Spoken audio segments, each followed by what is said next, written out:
बच्चों, आज हम कुछ दूसरे तरह का उदाहरण इससे संबंधित देखेंगे। उदाहरण नंबर 2। सवाल लिख रहे हैं, दर्शाइए कि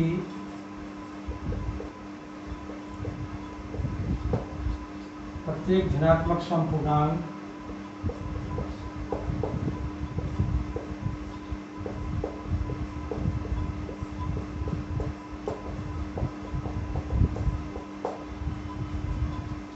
Q के रूप का होता है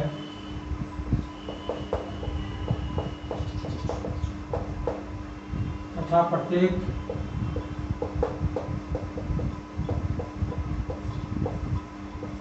धनात्मक विषम पूर्णांक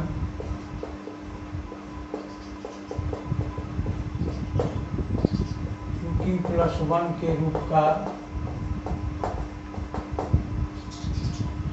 होता है, जहाँ Q कोई पूर्णांक है।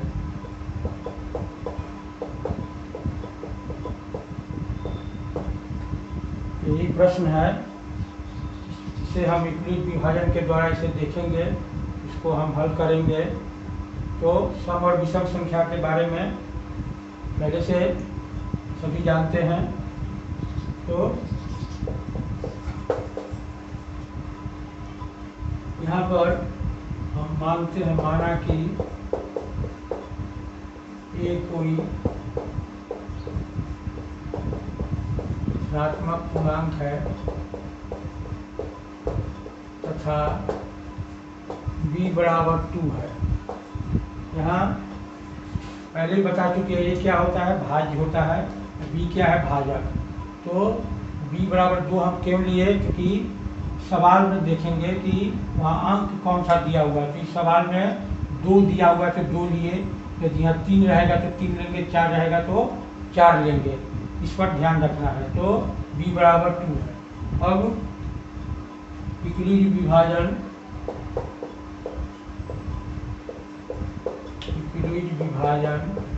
एल्गोरिथ्म से हम क्या जानते हैं कि A बराबर BQ प्लस R, जहाँ R का मान 0 से बड़ा और B से छोटा होता है। तो यह हो गया विभाजन एल्गोरिथ्म। तो यहाँ पर इसीलिए A बराबर B के बदले में यहाँ पर 2 है तो 2Q लिखेंगे प्लस R, जहाँ यहाँ R का मान किससे छोटा होगा, तो B के जब क्या 2 है तो 2। इसे हम फर्स्ट समीकरण मान लेते हैं। अब यहाँ R का मान क्या क्या हो सकता है, तो 2 से छोटा होना चाहिए, यानी R बराबर 0 या R बराबर 1 हो सकता है। अब समीकरण फर्स्ट में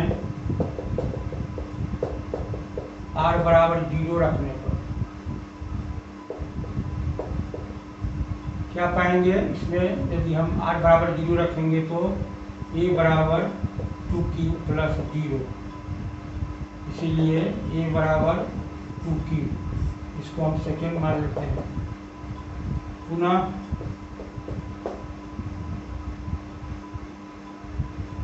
समीकरण फर्स्ट में R बराबर 1 रखने पर 1 रखेंगे फर्स्ट में, तो यह हो जाएगा A बराबर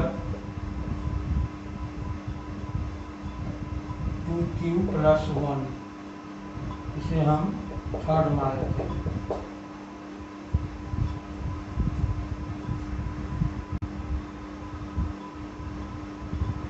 बच्चों, इसके आगे का यहाँ मैं बता रहा हूँ, यहाँ तक आप लोग समझ गए होंगे।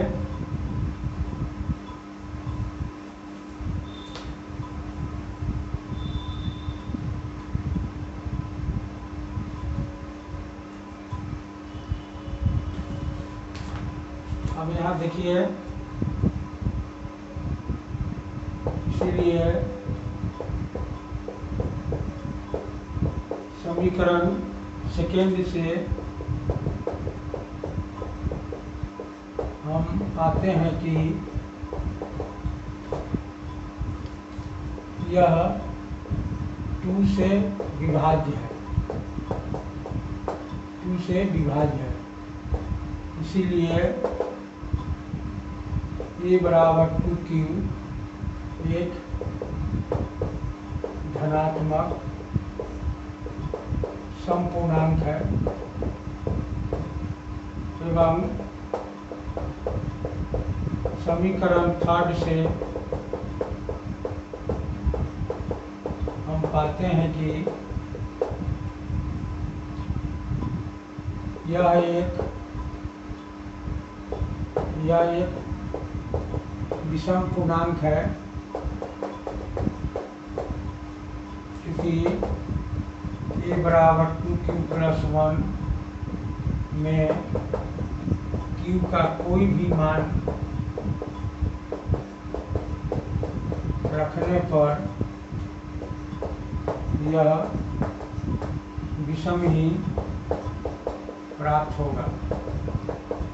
अतः प्रत्येक धनात्मक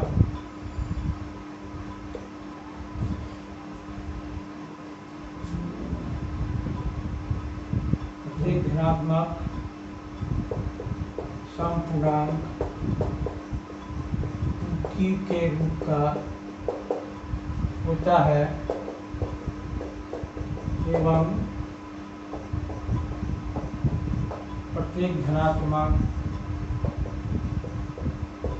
विषम पूर्णांक q प्लस 1 के रूप का होता है,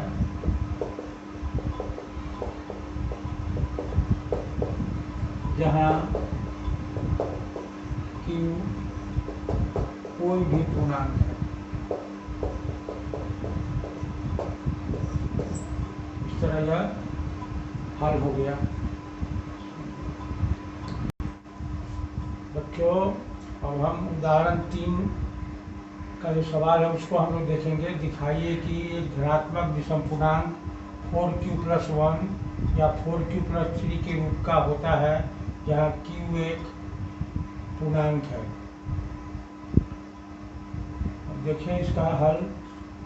यहाँ भी मानेंगे, माना कि कोई एक धनात्मक विषम पूर्णांक है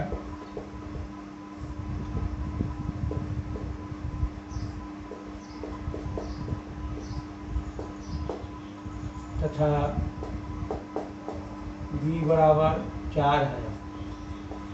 पहले उदाहरण में बताए थे कि यहाँ जो अंक रहता है उसी अंक को यहाँ पर b लेते हैं, तो पहले वाला में 2 था, यहाँ पर 4 है तो b बराबर 4 लिए। इसीलिए ग्रिड विभाजन प्रमेयिका से जानते हैं क्या कि a बराबर bq प्लस r, जहाँ r का मान 0 से बड़ा है और b से छोटा होता है। अब यहाँ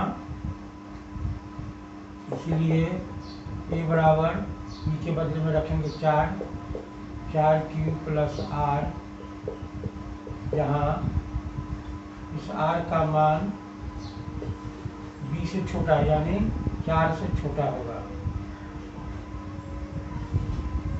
इसको हम फर्स्ट मान लेते हैं।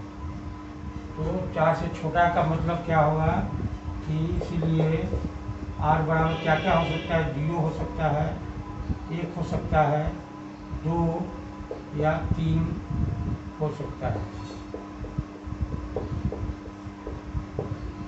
अब हम बारी बारी से समीकरण फर्स्ट में इस r के मान को रखकर बैठाएंगे।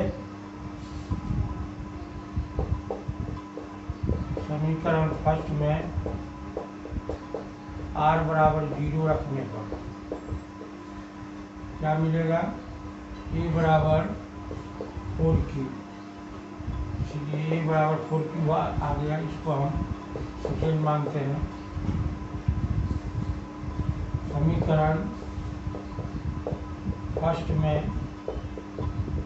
r बराबर 1 रखने पर क्या मिलेगा? a बराबर 4q प्लस 1। इसको थर्ड समीकरण फर्स्ट में r बराबर 2 रखने पर a बराबर 4q प्लस 2। इसको 4 नंबर यहाँ से देख लेते हैं।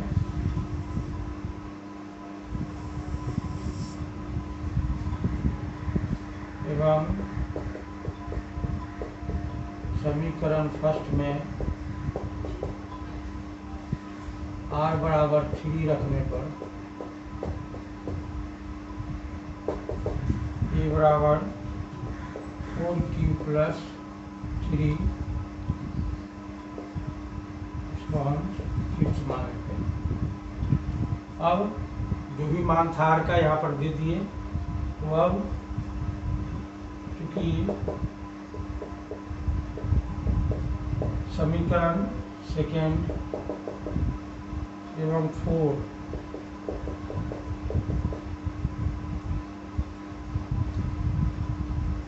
धनात्मक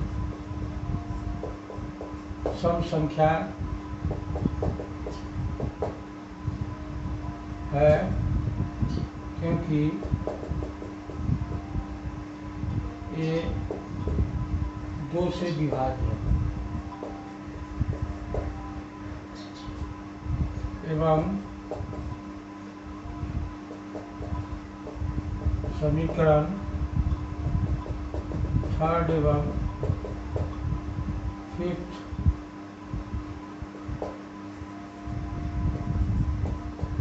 धनात्मक विषम पूर्णांक है। अतः एक धनात्मक विषम पूर्णांक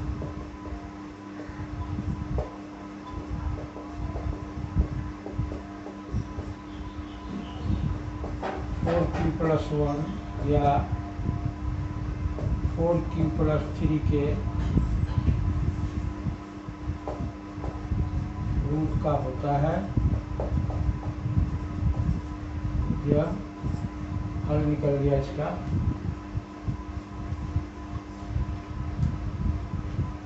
अब हम उदाहरण 4 की तरफ बढ़ते हैं।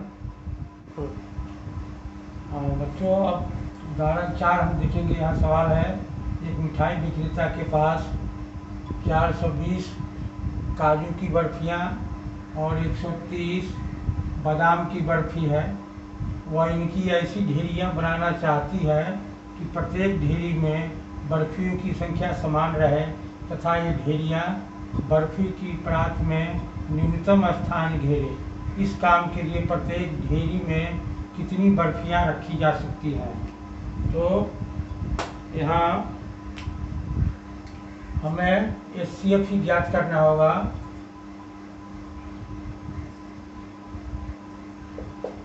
यहाँ HCF 420 एवं 130 ज्ञात करने से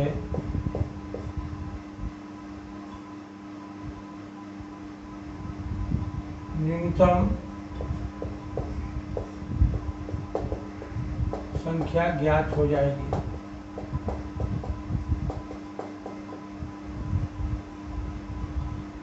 चूँकि 420 130 से बड़ा है, इसलिए यहाँ से भाग विधि इधर यूक्लिड एल्गोरिथम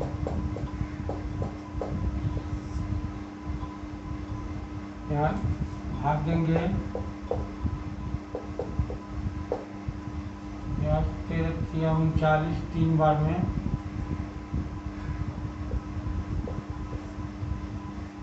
12 में से 9 9 3 12, इसको लिखेंगे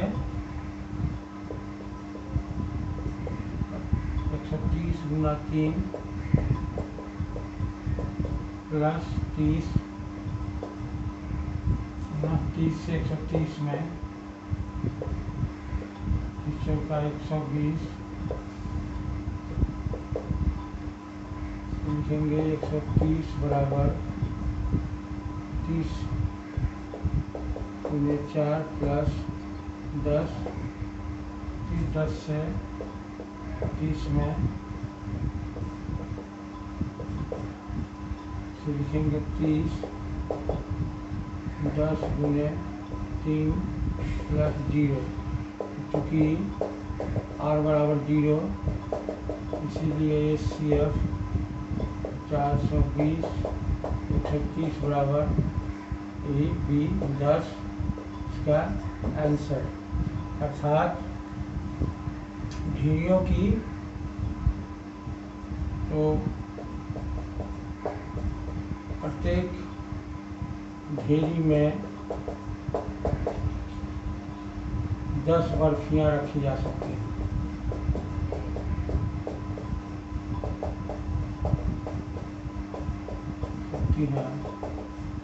बस इसे देख लें।